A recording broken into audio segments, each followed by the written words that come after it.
Hello, I'm Hilary from Jiggery Pokery Embroidery Kits. I'm going to show you how to do fly stitch. It's used here towards the centre of the second oval on my Learn Embroidery sampler kit, and also here on the middle circle.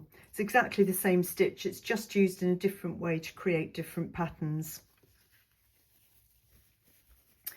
So pull your needle through to the left of the Y and then put your needle back down on the right hand side of the Y. Hold on to your thread because you're then going to push it up at the bottom of that Y shape and pull your thread through so that it forms a nice loop. Now on this one, normally you put a stitch right close to the thread, but on this, to get the slightly decorative effect, I've done a slightly longer stitch than usual, so it does form a definite Y shape there. Move on to the next stitch, turn your hoop round slightly. Same thing, top left of the Y,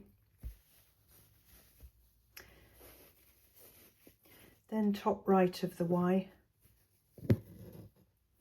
Pull your needle up at the bottom of the Y. Pull the thread through to form that V shape, and then the extra stitch to make the Y shape. One more. Up through the top left of the Y. Top right. Keep hold of your thread. Push your needle through at the bottom of that V shape and then make the Y by adding that little extra stitch over the top.